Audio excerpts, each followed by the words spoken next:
Corruption at Western Heights, how a good old boys system is demolishing an Oklahoma school district. Our purpose is to inform the Western Heights community of the repulsive and regressive behaviors of the Western Heights School Board and the Western Heights School Administration. To ensure that the Western Heights children receive the best education possible, to ensure the teachers, support staff, and funds are available to meet the needs of our students, to inform the elected officials of the actions taking place, to secure support from the community for change, to shed light on the unethical behaviors, actions of the administration at Western Heights, to show the prejudiced and biased behaviors of the Western Heights School Board, to showcase the unfair and dangerous hiring practices of the Western Heights School District, to present the unethical and prejudicial dismissal practices of the Western Heights School District. As we all know, on 7/1, Mannix Barnes was unanimously voted in as new superintendent. The board said there was no conflict. However, Everman, who ran for House 90, and Mannix Barnes had a long relationship dating back to 2006. In 2006, Mannix Barnes was the executive director of Working Oklahomans Alliance. Along with giving $2,500 of the Working Oklahoma Alliance, $1,500 being in cash, $1,000 being in phone bank time, Pete Parker gave $200, Joe Kitchens gave $750, Mannix Barnes gave $824. Mannix Barnes was the #1 single contributor. Joe Kitchens was the #2 largest single contributor. Pete Parker was mediocre towards the bottom, but not the least. And the Working Man Alliance was the largest donation by any lobbying group or committee. Now, as we all know, Everman is a Choctaw. The Choctaws only gave $1,000. So they fell in between Working Oklahomans Alliance, which was Mannix Barnes, and Mannix Barnes himself. That was the top three. His own tribe, Mannix Barnes, and Working Oklahomans Alliance. Commissioner Field's campaign was going on at the time to be Labor Commission. Mannix Barnes gave $1,000 of his own money, $6,000 of the Alliance's money, and Dan Murdoch gave $200. This is where their relationships all start. Now, that's as far as we can date back. Let me rephrase that. 2006 is our starting point for this. We believe all these people, at least the majority of them, had relationships prior to 2006, but this is as far as we can date. Everman, Joe Kitchens, and Pete Parker have been a staple since 2006 of the Western Heights School District. Everman as a board member, Kitchens as a superintendent, Peter Parker as maintenance director, supervisor. He's been in whatever position they want to give him. Now, Mannix Barnes and Everman both worked at the Labor Commission. So I'm going to take a pause right there. Do you know what a lobbyist is? A lobbyist is someone who speaks in favor of something, no matter how bad it is. You have tobacco lobbyists, you have seatbelt lobbyists, you have child seat safety lobbyists, you have toy lobbyists, you have lobbyists for literally everything. A lobbyist can be even in your personal life. When you hire like a recruitment firm to get you a good job, they're a lobbyist. They're talking you up. They're saying, hey, this guy is the best guy for the job.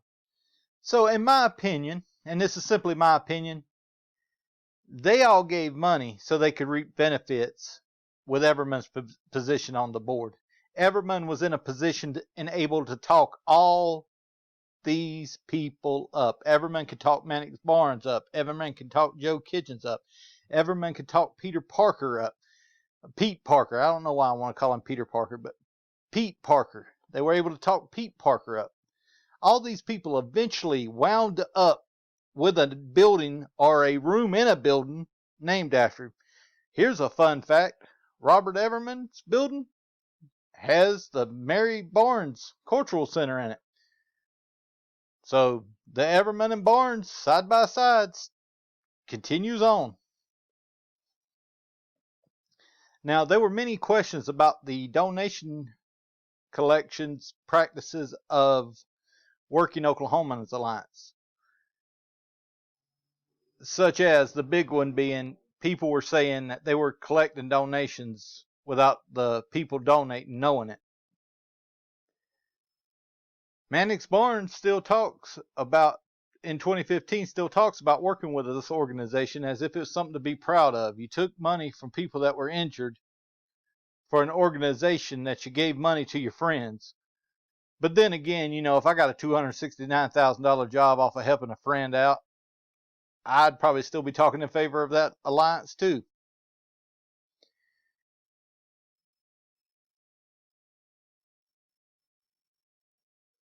Now, 37% of the campaign funds come from these longtime Democrats: Joe Kitchens, Mannix Barnes, Pete Parker. All of them are listed as Democrats. And despite not giving to a Republican before, despite not giving at all, because Pete Parker and Joe Kitchens had never given money to any campaign before, as far as the records at 2006 and forward state. So I can't say in the past, maybe they did, maybe they didn't. I couldn't get into the records at the ethics committee because COVID-19, just setting up different appointments became too much of a headache. I do have another job. It doesn't involve Mannix Barnes and his crooks, crusaders, a group of crooks. So I wasn't able to get that. You can get it from the ethics committee going backwards, but I wasn't able to obtain it.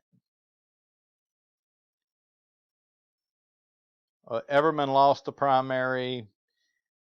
Like I said before, Mannix Barnes and Joe Kitchens were the top contributors.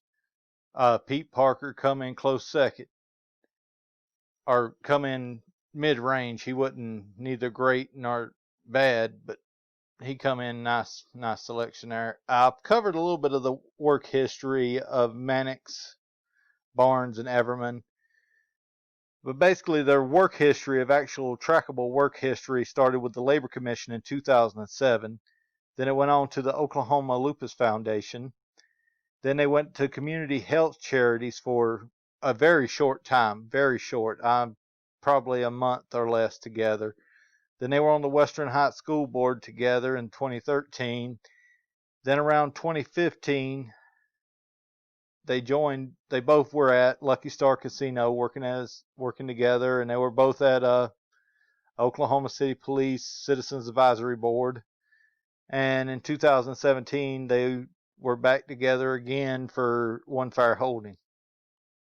That's 7 companies. No conflict, but you're at 7 different entities of employment or sitting on a committee where you're having interactions outside of the Oklahoma City or outside of the Western Heights School Board meetings, and we're supposed to believe there's no bias.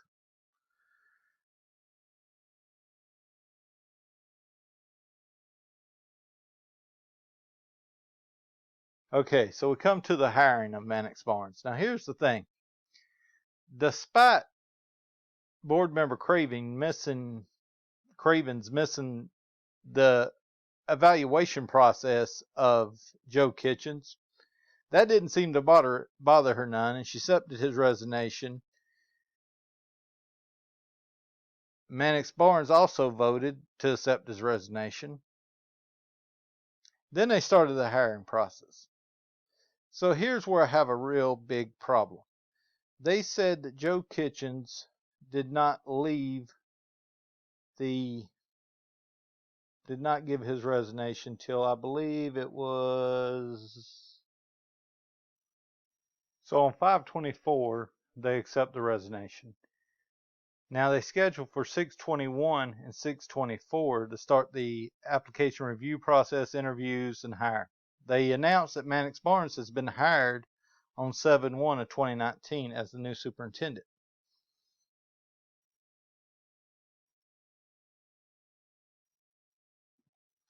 So that's 10 days. 10 days. 10 days, folks, to get the person that's in charge of our children, teachers, support staff, and finances. 10 days. Now, their minutes say that they spent 9 hours and 42 minutes to search for qualified candidate for superintendent. Everman said 28 candidates applied. I'm guessing none of them gave to his failed campaign or got disqualified for that. Now, emergency certification. The emergency certification should only be requested when the district has exhausted every option to find an appropriately certified person for the open position. Here's the thing, folks. Mannix Barnes had filed for emergency certification before they even started the interview process for superintendent. So prior to you even exhausting a search, you hadn't even begun a search, and you already got your man picked. You got him getting his emergency certification so that he can go right into the position once you go through your supposed due diligence to find someone. Exhaust every effort. I've spent 9 hours looking for my keys in my house.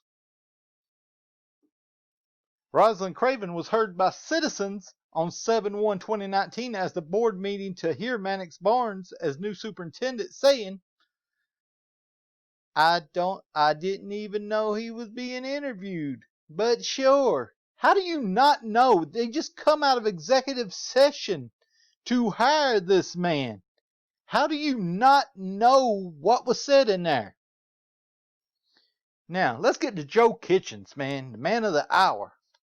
Man of the hour at that time. So, not only do they get rid of Joe Kitchens, we're thinking, hey, great, he's ran our school district to crap these last few years. We're going to get some new blood. Not so. They say, we need him to consult Mannix Barnes. Who knows what he's doing? Really? He needs a consult to his new job? We're going to pay him $200 a day. $200 a day. But that's not really what happened now.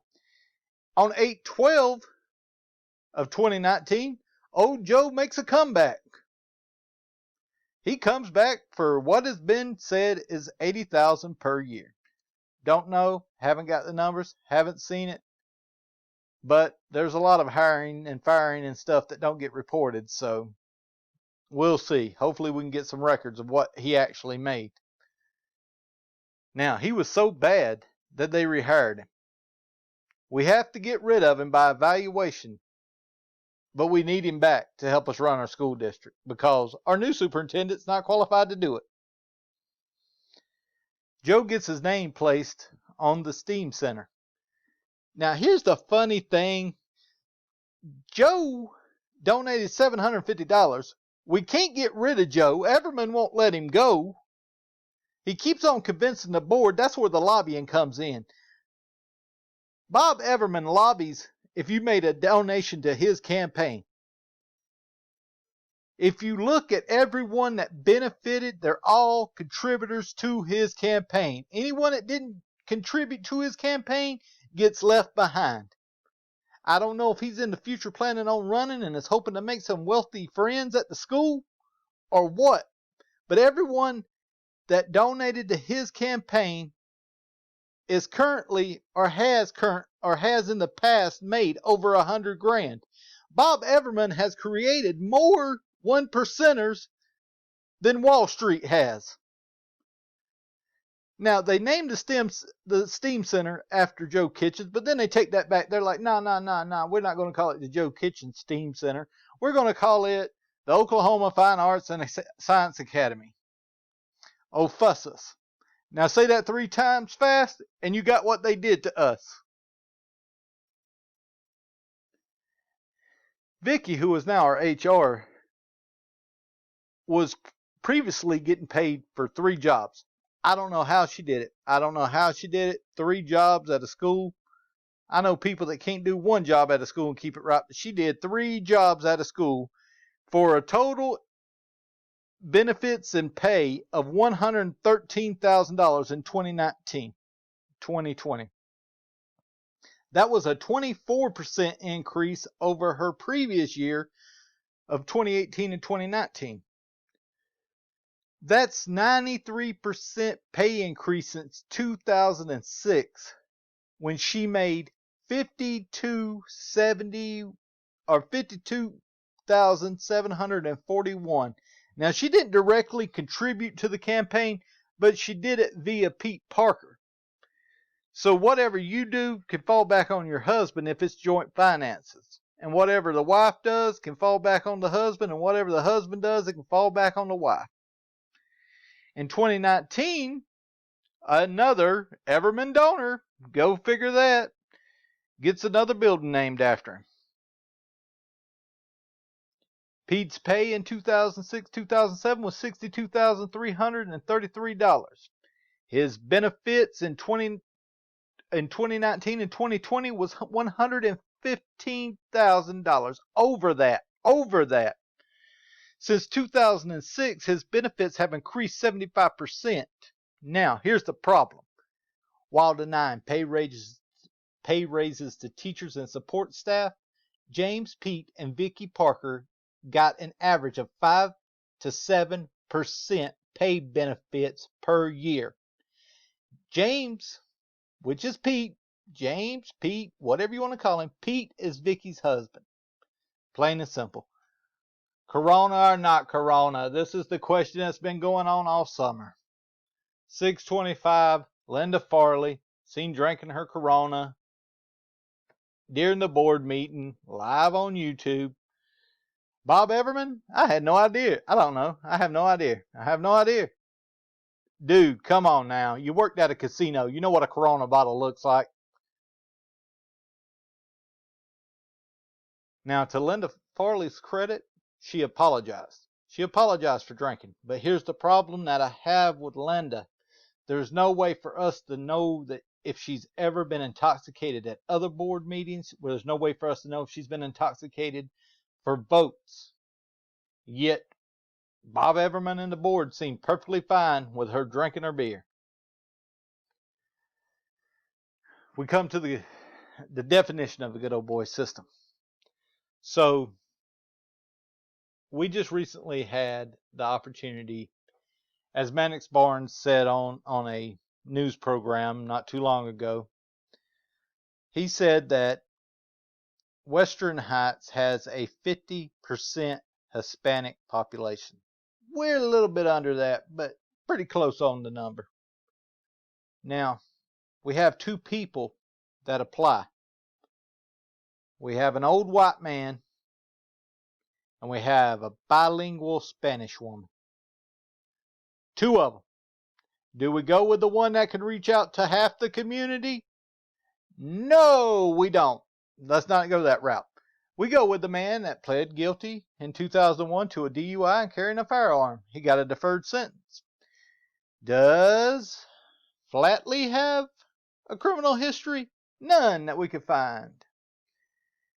Does Raper speak a second language? Nope. But we have a bilingual Spanish speaker in Flatley. Flatley lives in the district of Seat 1. So does Raper. Here's a big difference though. Raper lives 200 feet from Barnes. 200 feet, literally. You can walk from Mannix Barnes' front door to Raper's front door in less than 1 minute, folks. 1 minute. It takes you 1 minute. It's just right down the street. Boom.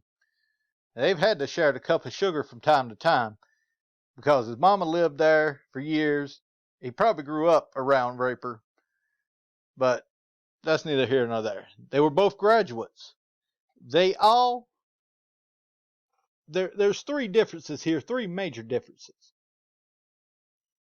Raper had no experience in the classroom, had a crime on his record, and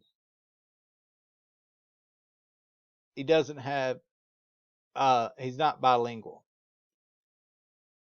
But yet, the better qualified candidate to be appointed to this couldn't even get a second. Linda Farley put her up. She couldn't even get a second. Couldn't even get a second. Couldn't even put it to a vote. They couldn't bring themselves to put this woman to a vote because you got to keep it locked in. If you want to keep your stuff under control, you got to have people you can control. And that's what you get in Dale Raper because he's not going to see what's wrong. And it hurts my heart to go at Dale Raper like this because the man honestly seems just like a good old redneck that wants to live his life in peace.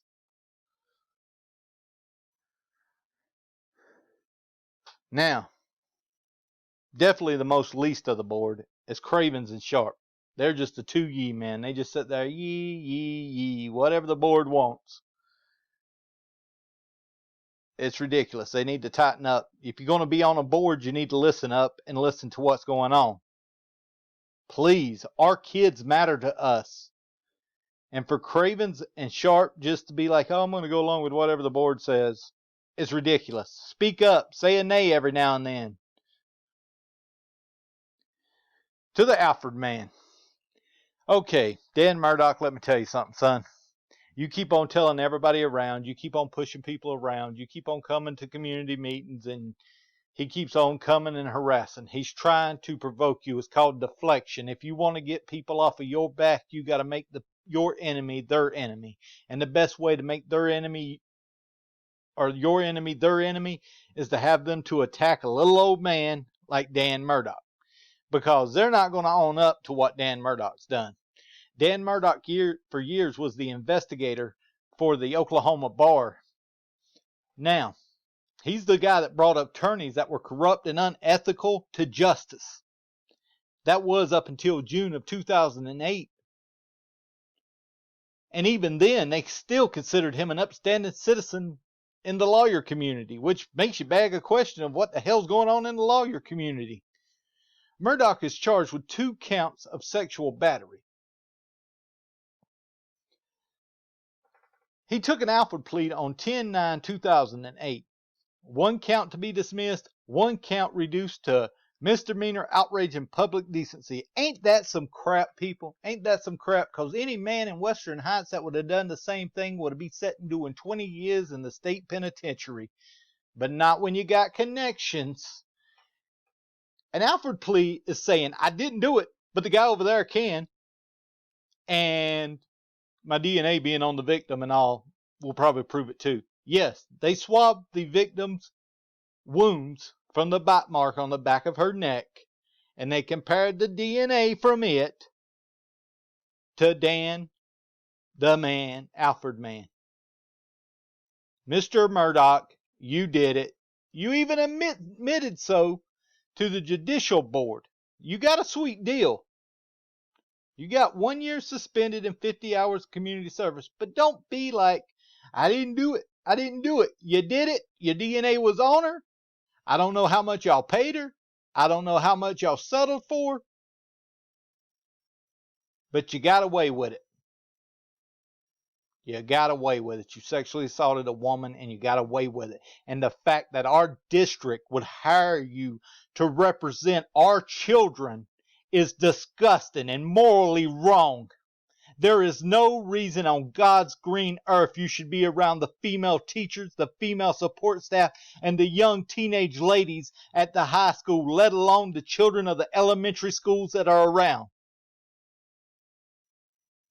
But they see no problem with this. They see no problem with this sex. I can't say that because he took an Alfred plea. This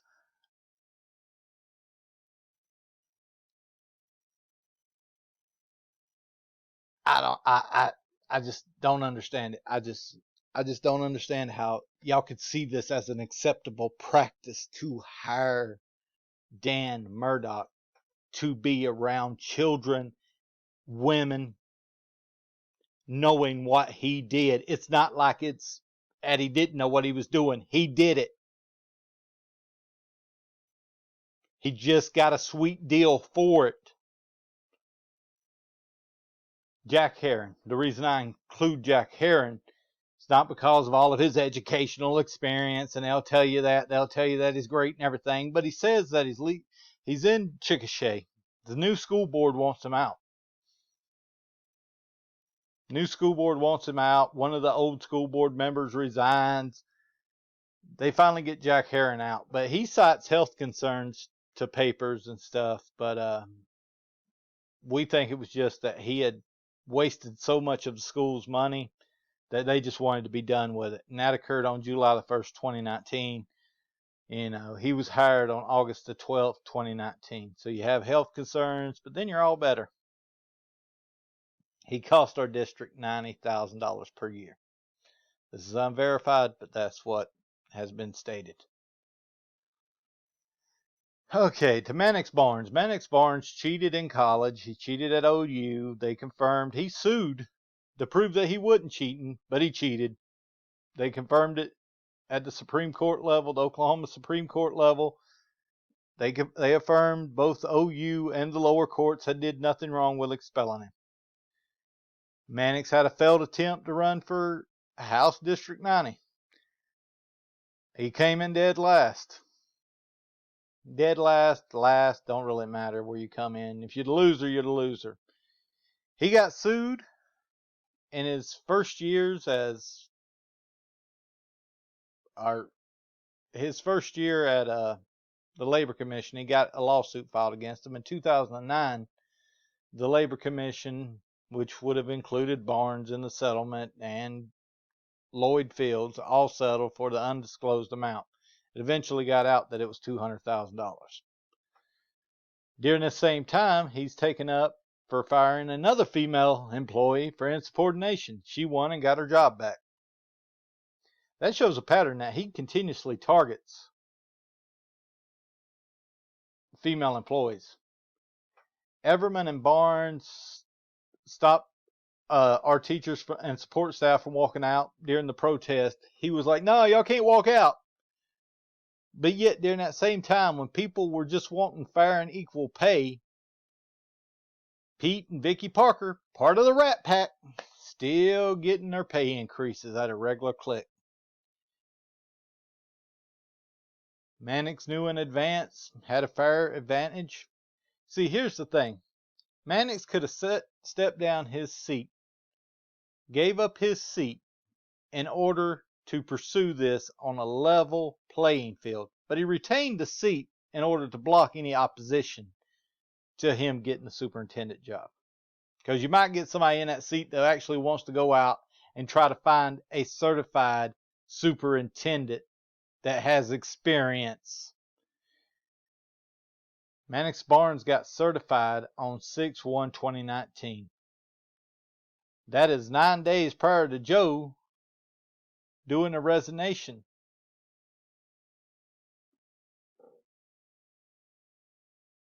Nine days. That is 20 days before they start their search for a candidate. So you got certified before y'all started y'all's search, yet the search was fair and equitable. That makes zero sense. How you're going to search for someone when you've taken all the steps to put someone in that position. Mannix Barnes, why would you want to come and be a public service? Because that public servant position got a pay increase that was outstanding. $269,000 over that, folks. He is the top paid superintendent in 3 different categories. Highest paid by student size, highest paid among neighboring school districts, highest paid among similar size. By student body, he beats out Douglas McDaniels at the Oklahoma City schools by a whopping number. Almost $71 difference in the amount that each one gets per student. $71. You go down and you look at the next closest, Piedmont.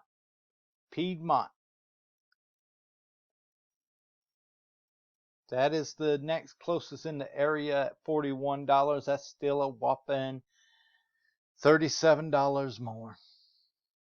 And when it goes to student size, student body size, the next one closest to him is Duncan at 56.7.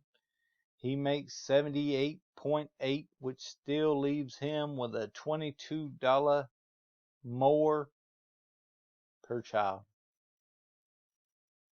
All he sees is dollar signs in our children. That's all he sees. He makes over $78 per child. That is a whopping 139% higher than anyone close to him, anyone even remotely close to him, for the same parameters. Now, they've been playing, we've been paying. Mannix Barnes makes $269,000. Pete Parker makes $115,000. Vicky Parker makes $113,000. Joe Kitchens makes $100,000 for whatever he does. Jack Herron makes $90,000 for whatever he does. Dan Murdoch, we put him at the low end at like $90,000. That puts us at spending on these 6 buddies, friends, pals that have all donated to a joint campaign. That is 6 people, folks. 4 of which directly donated to Everman's campaign. 1 individual of questionable background, and I say questionable, I mean you did it and you know you did it, Dan Murdoch.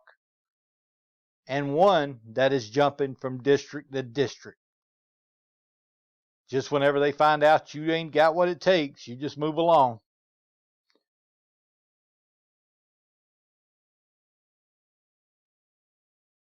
That should disturb you. We're paying $750,000 to 6 people.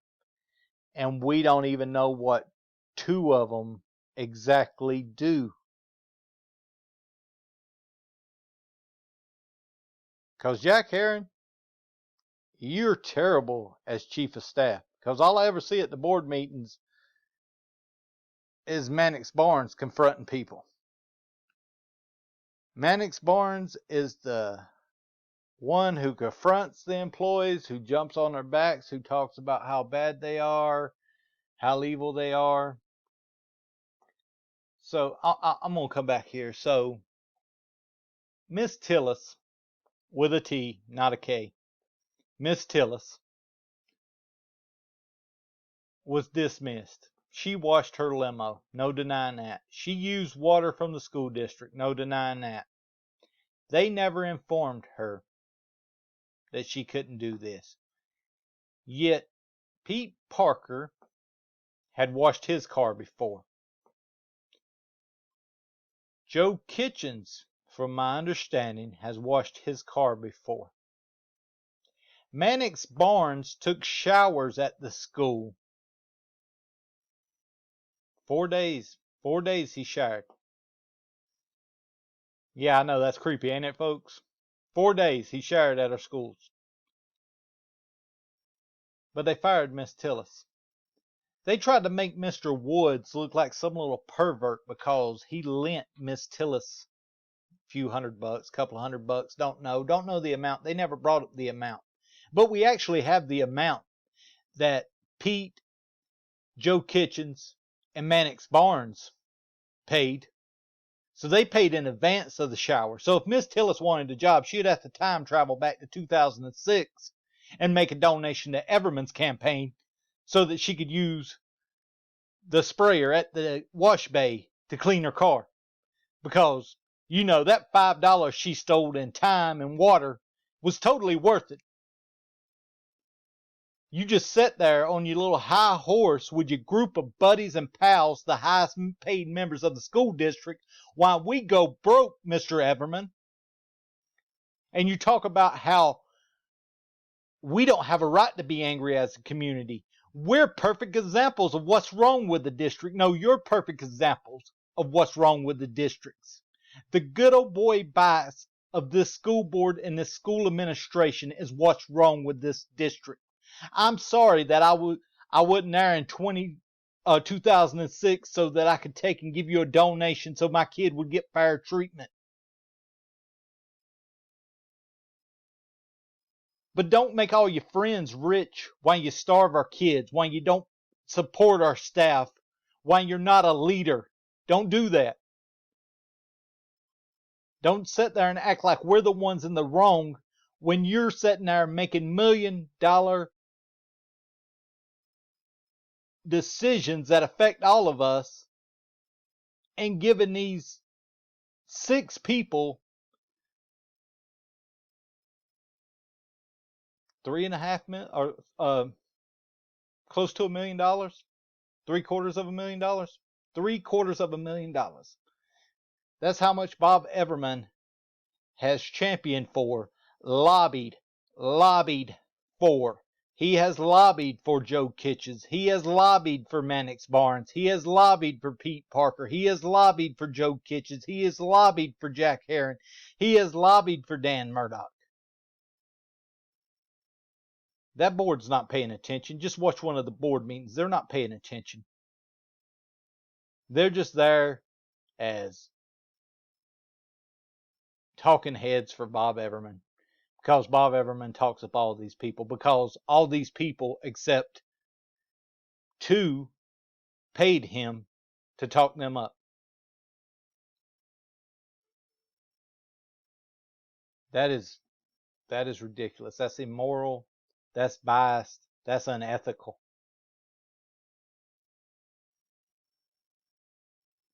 Now, this same pattern has taken place at every single place Mannix Barnes has been employed at. Every single place. For example, the Lucky Star employees, they question his gaming experience. We question his educational experience. They question if he knew what he was doing. We question if he knows what he's doing. They question his demands and expectations of employees. We question his demands and expectations for employees. They question his treatment of female employees. We question his treatment of female employees. They thought he was running the casino into the ground. We think he's running the school district in the ground. Their leader stood behind him. Our leaders stand behind him. They got him out, and we can get him out too. The most important thing that we can do, folks, is vote. We got to vote. We got to start voting in these elections that we think do not matter. The school board matters. It's our children. There are people out there that are dying in wars for our right to vote. There's lawyers right now battling to make sure we keep our rights to vote, that things go smoothly at a national level. Yet if we don't exercise our right to vote, we're going to keep on getting Evermans and Barnes and Parkers and Kitchens and all these undesirable people. We got a lobbyist on the board, and because we didn't know the laws, we failed and we let him retain his position. I've looked into recalling him. Maybe that's an option. I've asked people to investigate him. There's deeper stuff to be found. If this was just found on the surface, then there's always stuff underneath. There's deeper stuff to be found, but nobody is willing to investigate him. We're calling on all the elected officials that received this to call for an investigation, an audit, not just of monies at the school level, but an actual audit of property at the school level. There's been accusations of theft, misuse of funds. The best way to clear it up, the best way to get us off the backs of you, Mannix Barnes and Everman, do an audit. Do a simple audit, an in-depth, thorough, let the people in to do the audit and show us you haven't been doing nothing wrong. If there's nothing wrong, then we're good with it. We were wrong. But you've showed unethical, biased behavior. And it's got to stop. And we're going to exercise our vote to stop them.